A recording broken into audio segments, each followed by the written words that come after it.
Hey YouTubers, this is Tony, and today I'm going to show you the location of and how to replace your crank sensor on a 2001 Toyota Camry 3.0 liter motor. That's a V6 engine.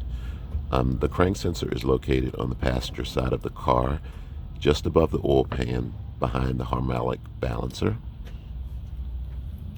And if you can see it, that sensor just to your left is your crank sensor connector. The first thing you'll need to do is jack the car up and place it safely on a jack stand.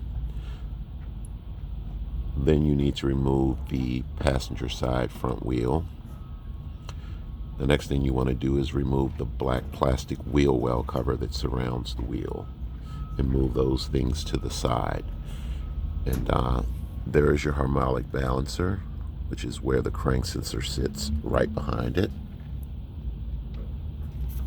What you'll need to do this job successfully is a 10mm wrench, and you really want to use this side of the wrench to loosen up the nut.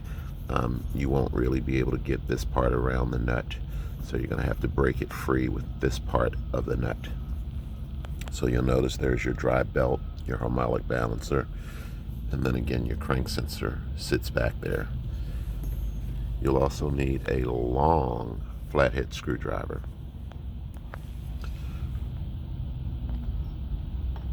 What I now do, guys, is I take my flathead screwdriver. Let's see if I can get you a good shot at this. I push my long flathead screwdriver into the connector, push it in,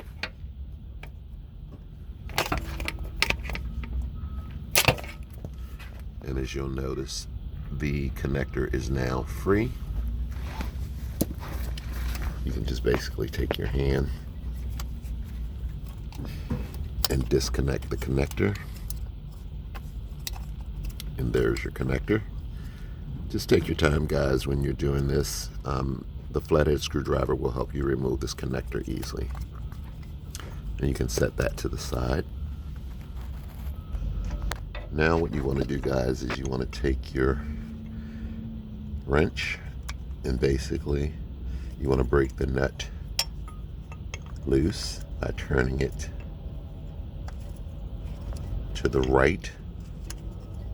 And once you break the nut loose, you can take your hand and just reach up in there and unscrew the nut.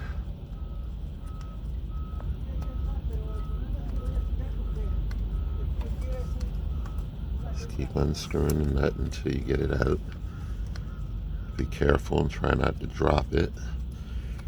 There are a lot of little places up in here where a nut can fall and you'd be in a world of trouble trying to find it. So, again, just remember, take your time. The nut will come out. It's a very tight spot.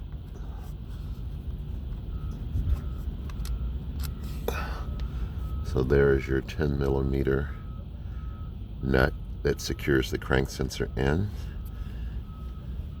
The next thing you want to do is just reach up there and see if the crank sensor will come out. Just give it a couple pulls.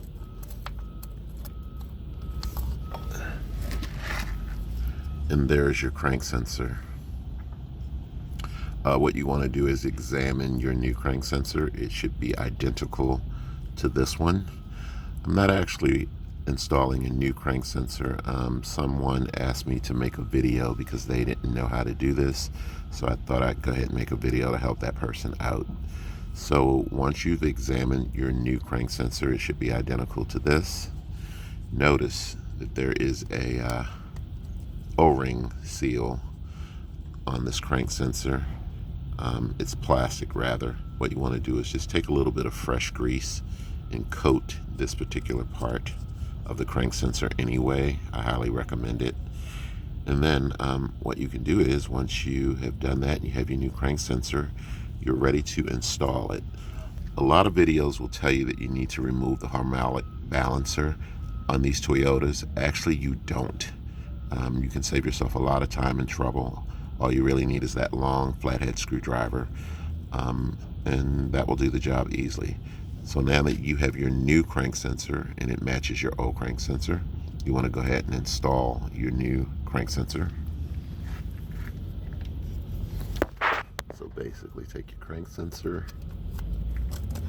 you want to put it back down in the hole, and then you're going to take your 10mm nut. Guys, this is a tight spot, so just take your time until you get that nut started. I'm going to have to move this camera for a brief moment so that I can see a little bit better.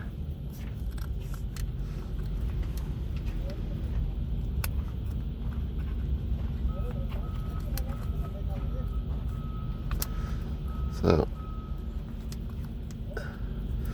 you start hand tightening that nut as best you can, guys. It's going to be pretty greasy down here, guys. So again, be mindful of that.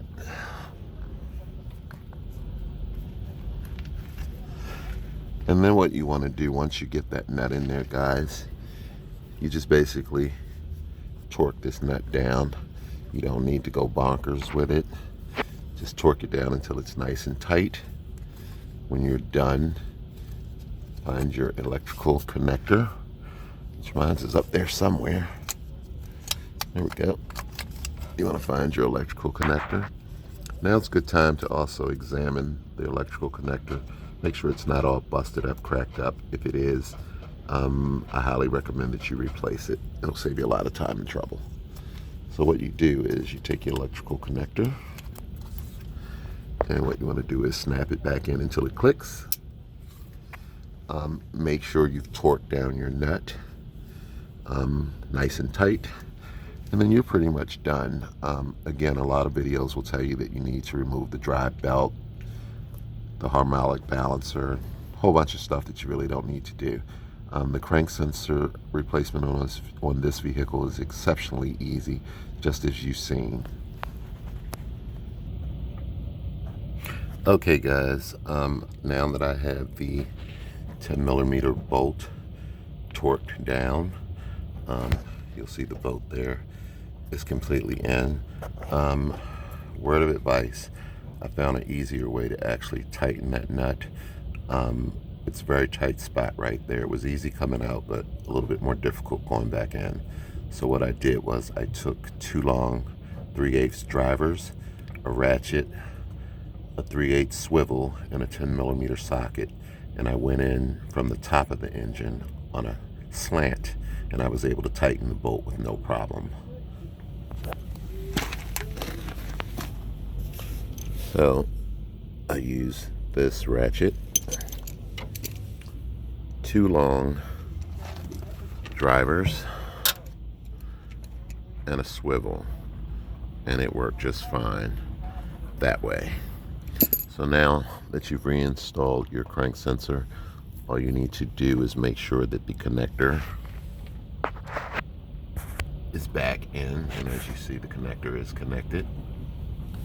You want to reinstall your splash guard or wheel well cover. You want to put your driver's side wheel back on and make sure you tighten that up. You want to remove the jack stand from the vehicle. Lower the jack and then tighten your wheels back up. Again, it's not really difficult to get it out. It's really easy. It's really easy to get it out. Remember, you do not need to remove the harmonic balancer. Just take your time, guys. It may take you about 20 or 30 minutes more than anticipated, but it will come out. So again, just double check everything. There's your connector. There's your 10mm bolt back in. Reinstalling everything is in the reverse order that you used to take it apart. I hope the video helps you. If you have any questions, please send me a message. Thanks for watching.